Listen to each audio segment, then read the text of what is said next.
Hi students, Becca here showing you exercise 1. First of all, make sure you save this file with your last name. It's easier for me when I'm grading. Then we're going to want to find the Views toolbar. So in the menu, you go to View, click on Toolbars, and then you scroll down alphabetically to find Views. Check the box and click Close. And there you have your Views toolbar. You can move it around your model or move it into the toolbar area. I'm going to leave it here in the modeling window. And then hover over each of these icons. You don't click, but just move your mouse over the top of each of them and you can see the various views that you can choose. For this assignment, we're going to be using top view. And notice when you click one of these views, it will show you in the upper left-hand corner which view you are in. For this assignment, we will use a few tools. First one is the rectangle tool, line tool, there's the tape measure tool, and the 2-point arc.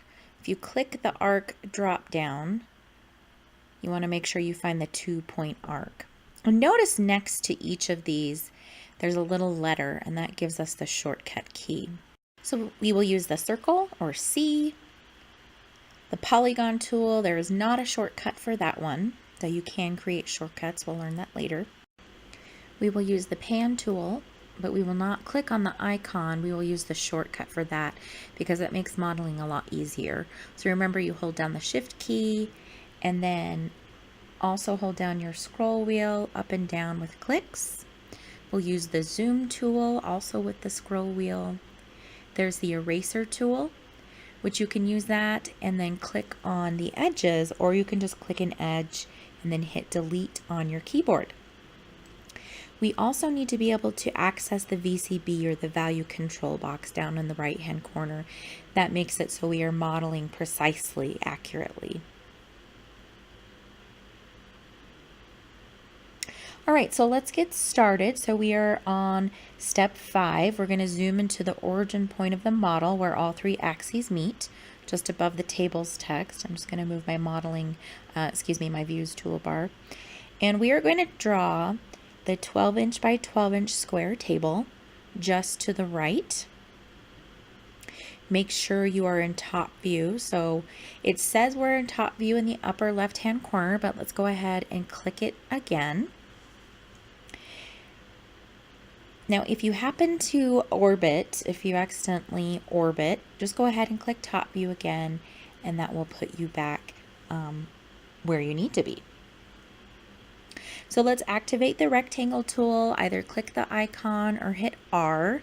Remember, you don't need to hit R enter like in CAD. You just click R. And then your cursor will change to a pencil with that little rectangle attached.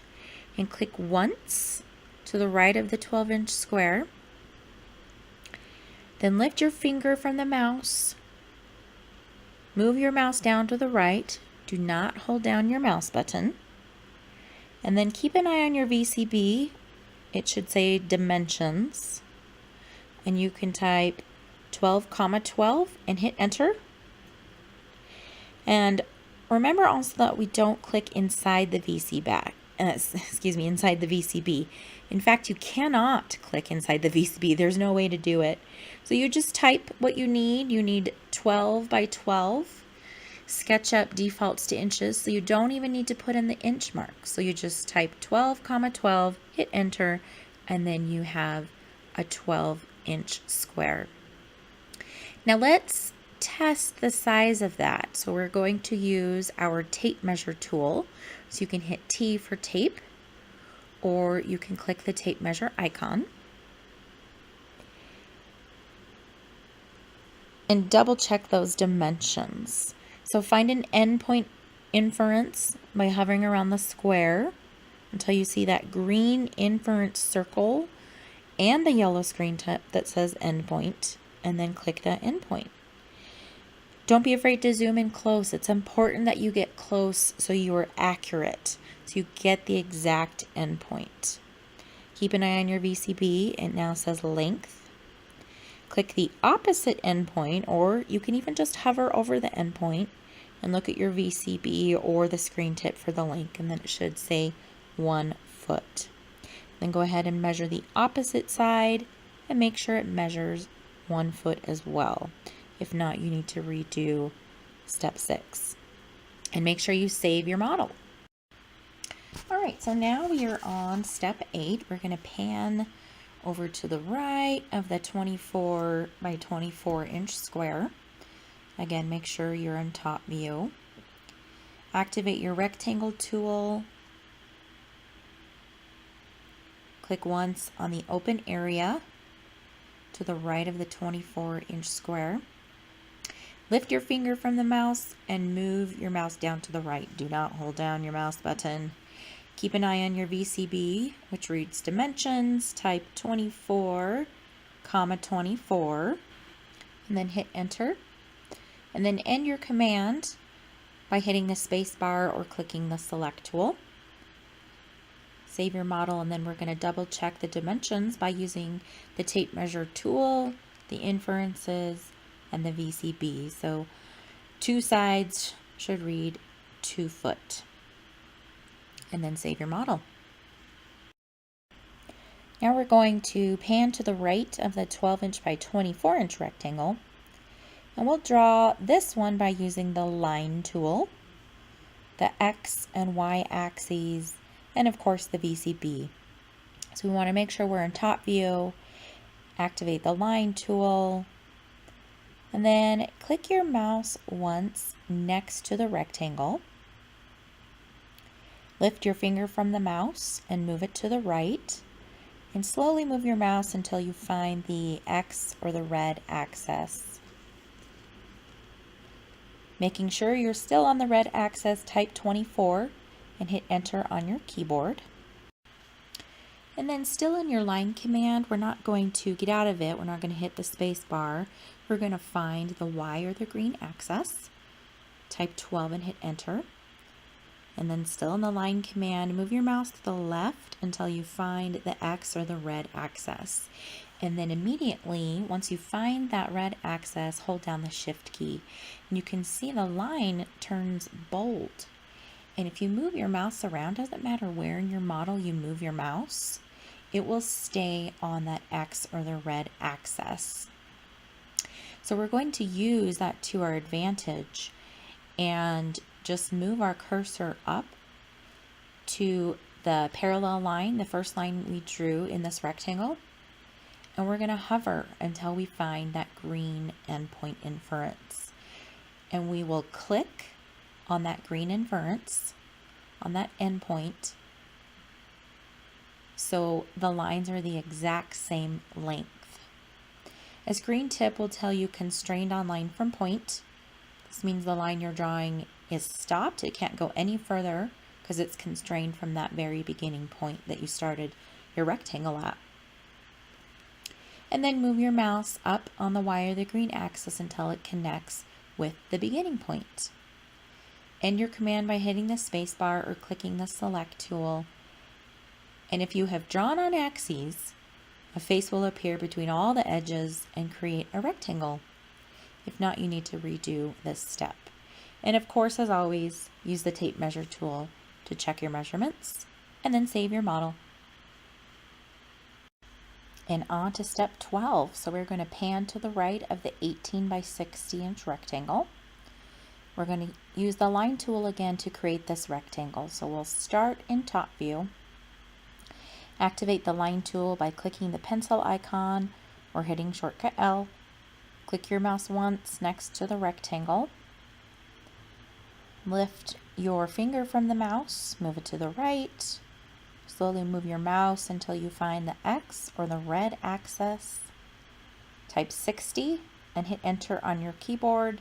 Again, we don't need to use the inch marks. Still in your line command, move your mouse down until you find the Y or the green axis. Type 18 and hit enter. Still in the line command, move your mouse to the left until you find the X or the red axis. lock it in once you find it by holding the Shift key. The red line will turn bold, and let's line up the parallel lines together. So move your mouse to the beginning point of the rectangle where you first click to begin and hover. Look for the inferences, the screen tip constrained on line from point, or the green circle point inference. Click on that green circle point to create your third line. Move your mouse up on the wire green axis until it connects with the beginning point, and then end your command by hitting the space bar, clicking Select Tool. You should have made a face. If not, redo the steps. Save your model and check your measurements with the tape measure tool. All right, on to step 14, the 44-inch by 72-inch rectangle. For this one, I want to use the rectangle tool, our shortcut. And I want to use this one because I want to show you how when you're using objects with different measurements, so instead of a 12 by 12 or 24 by 24, how to use the rectangle tool. So the very first number you type into the VCB is the X or red axis. That's the first number.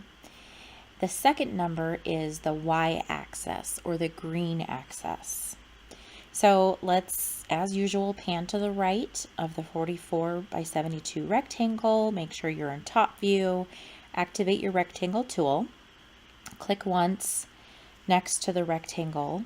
Lift your finger from the mouse. Remember, we don't hold down our fingers.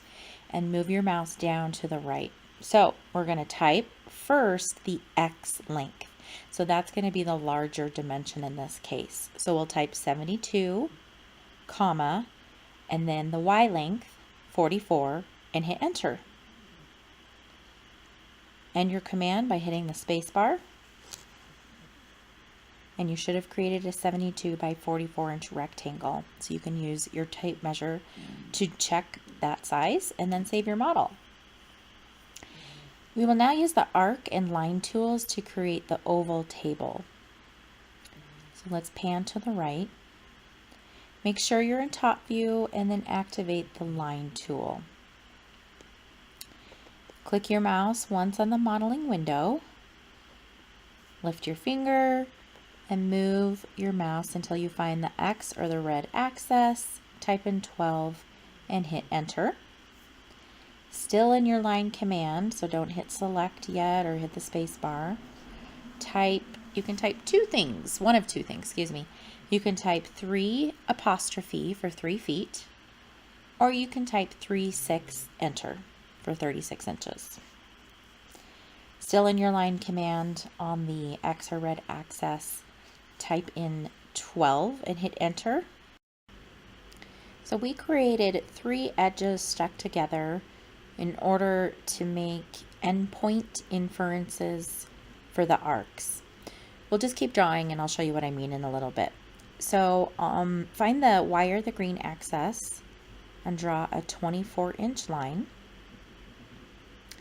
And then back on the X and the red axis, we're going to create those same 3 separate edges stuck together.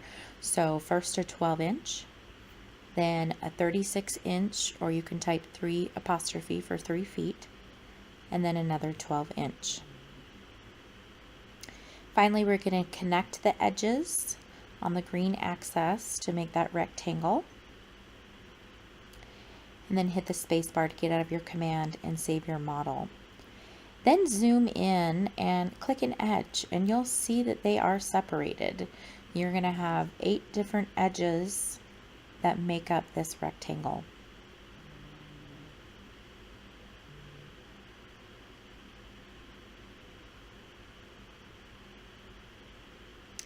Okay, so let's create the arc using the endpoints created by those extra edges. So first, we need to activate the arc tool, and you are 99.9% of the time going to use the 2-point arc because that's the easiest one to use. So you can use the shortcut A, or you can click the arc icon and scroll down to 2-point arc. Now hover your mouse until you find the endpoints along the red axis that separate a 3-foot edge from a 1-foot edge, or the 36 from the 12. Doesn't matter which side you start with. Click one of the endpoints, lift your finger, and slowly move your mouse down to the parallel line and find that endpoint that's directly across from it. Hopefully you drew it correctly and you have one directly across. And then lift your finger and check your VCB. We're always looking at that thing. It should read bulge. So we need a third click to tell SketchUp where the arc should end. Have your mouse on the edge you drew on the wire green axis and find the midpoint inference. It's a light blue circle this time, and click there. End your command by hitting the space bar, clicking the select tool, and save. So now we're going to do the exact same thing on the opposite side. Create the arc. Activate your arc tool. Click one of the endpoints between the 12 and the 36. Lift your finger. Move your mouse down to the parallel line and click the endpoint opposite the first click. Check your VCB, it reads bulge. Click the midpoint. Spacebar to get out of your command. And save your model. So now we need to erase the extra edges of the rectangle, so it actually looks like an oval table. So you can either use the eraser tool, shortcut is E, to click on each edge, or you can click each edge and hit delete on your keyboard. I want you to notice when you delete the first edge, the face also disappears. And I want you to think about that for a second. Why does the face disappear when you get rid of the edge? And answer that to yourself. And if you don't know the answer to that question, hopefully erasing these lines will help you. So you need to erase 8 of the edges to make that table. And then save your model. So let's move on to the 18-inch circle. Make sure you're in top view. And we are on step 24. So activate the circle command by clicking the shapes icon and scrolling down to circle, or you can just hit the shortcut C on your keyboard.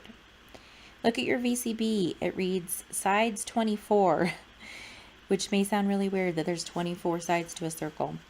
But that is how many line segments it takes to create a circle in SketchUp. It's not important right now. Click once in the model and lift your finger and move your mouse slightly. Now look at your VCB. This is important. It reads radius. This is SketchUp's default for rounded shapes. So go back to your high school math and remember, what is the radius of a circle? It's half of it, right?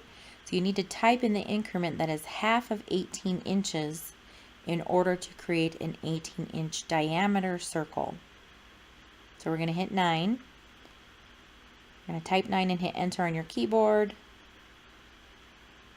And your command by hitting the space bar or clicking the select tool. And then save your model. And you can use your tape measure tool to check the size. So let's go ahead and create that 48-inch circle by following the same steps in 24. This time I'm not going to say it out loud, so I want you to make that 48-inch circle on your own. And then save your model. And we'll move on to the 24-inch octagon. So again, we're going to make sure we're in top view. Activate the polygon tool by clicking the shapes icon and scrolling down to polygon. Remember, there's no shortcut for this one. Your cursor changes to a blue hexagon and the pencil tool, and then also you can see a solid brown pentagon on there. So check your VCB. It says sides 6. So this is where those sides is important. So we want to make an octagon. So we're going to type 8 and hit enter because there's 8 sides in an octagon, right? So your blue hexagon on your cursor is going to change to an octagon. Click once in the model, lift your finger, move your mouse slightly, and look at your VCB. It reads inscribed radius. Basically, it's the radius. I'm not going to get into geometry on this one, but we need to do half of our 24-inch octagon. So we're going to type 12 and hit enter, and then end your command with that space bar, save your model. So create the 36-inch octagon by using those same steps. Or you can actually try it with the circle command. So you can create a polygon using the circle command because it asks you for the sides, right? So when you activate the circle command, C for circle, and the first thing you see is sides, you can change that to 8. And then go from there. You can even make rectangles with the circle command. I mean, we have the rectangle tool, so we don't need it. But those sides, when it asks for sides, that gives you a hint that you really can do any shape with any of the shapes. Sounds redundant.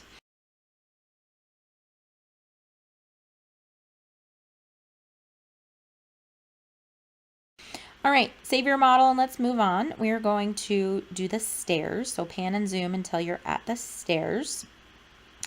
And I want you to recreate the stairs using the given dimensions. Where it says 10 inches typical, that means that each tread has a 10-inch run or a width. So as always, start in top view. And let's create the outside rectangle first. You can use either the rectangle or the line tool. Choose your own adventure here. Remember, the X or the red is 3 feet wide. The Y or the green is 7 feet 6. So looking at step 30, look at the screenshot of the VCB to know how to type dimensions that have feet and inches. So you'll type the feet first, so 7 apostrophe, and then you do not do a space for the inches. So this is not like AutoCAD. So you'll do 7 apostrophe 6 for 7 feet 6, okay? So go ahead and draw this using either the line tool or the rectangle tool. If you're using the line tool, please don't forget about the point inferences for accuracy. Once the outside rectangle is created, now you can draw the treads. Draw those on axis. So you're going to activate the line tool. Zoom in, please, and click an endpoint, either at the top or bottom of the rectangle. Lift your finger, move your mouse in the direction of the tread, either up or down, depending on where you started, on the green axis. Make sure you're still on the axis and type 10, enter, because remember the width of these is 10 inches. Find the new endpoint of the line you just made by hovering over that area. Once you find the endpoint, click on it. You should still be in the line tool. And find the X or the red axis and lock it in with the shift key. And click the opposite edge to make the tread. Or you can type 3 foot and hit enter, or 36. Or you can click an endpoint on the opposite line. So there's 3 different ways that you could make the lines going across the X or the red axis. Click the endpoint of the new tread you just made. Find and lock in the X or the red axis. Click the opposite edge to make another tread and continue on until you reach the end of the staircase. And then save your model.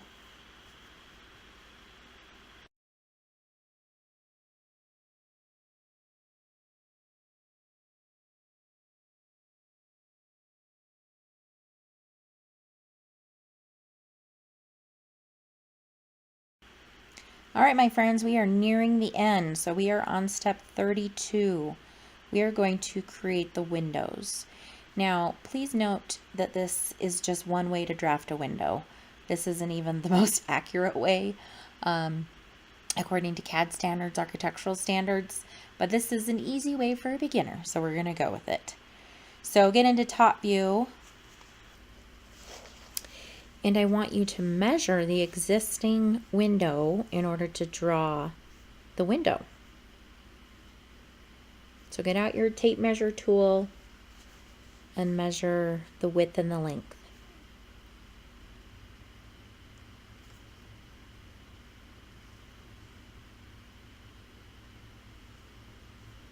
So if you measured this correctly, it is 36 by 6 inches.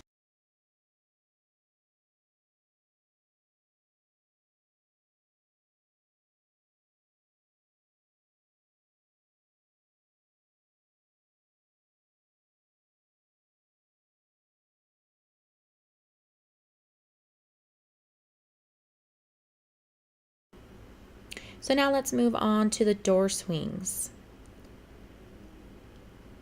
Let's start with a 3-foot door swing. Measure and draw the door height and width. If you've never drawn a door swing before, you don't know that the door swing opening is also the same as the height of the door. So it is 36 inches and the width is 2.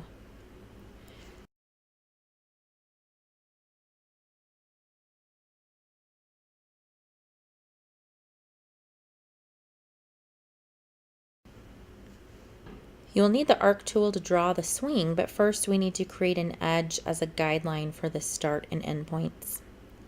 So using the line tool, click the far right bottom end point of the door frame. Do not hold down your mouse button. Move your mouse to the left and find the X or the red axis and then type in 36 or 3 feet and hit enter. Get out of the command and then activate your 2-point arc. Click the far left endpoint of the edge you just drew, lift your finger, click the top far left endpoint of the door frame. That was that 36 by 2 rectangle you made. Lift your finger and move your mouse in the direction of the door swing. So if you look at your VCB, it's asking for a bulge, but there's not a definitive measurement for the bulge of this arc. So click a 3rd time to end the bulge wherever you think it looks good. Just move your mouse around, kind of eyeball it,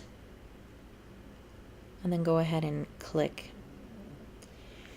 If after the click you do not like your arc, remember your best friend, Control-Z. That's undo. So you can undo that arc and recreate another one. When you're done, get out of the arc command, save your model, and then erase that bottom edge we created at the bottom that we used as a guideline. Go ahead and erase that with the eraser tool, or click it and then click delete on your keyboard, and then save your model. And then go ahead and create the 2'6" door swing using those same steps in step 35. And of course, save your model when you're done.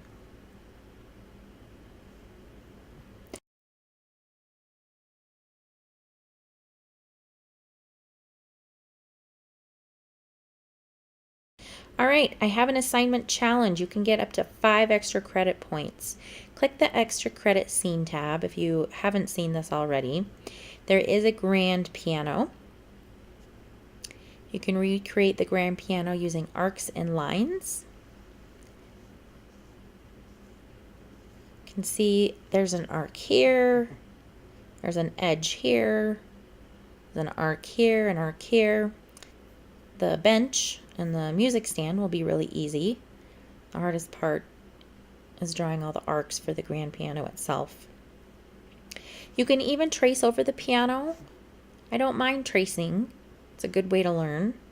The only problem is figuring out how to move all the objects you created so they're not nested inside that existing piano. That might be the hard part of tracing. But give a stab at it. Up to 5 extra credit points. When you're done with either the door swings or the extra credit, click the Scene tab, Exercise 1, to show your entire model. This is how you should always submit assignments. I want to see everything that you have going on here. Save your model, make sure your last name is in the file name, and upload your SketchUp model, not the SKB file, to the D2L assignment box. and all assignments are due before 10 p.m. on the due date. All right, guys, good job.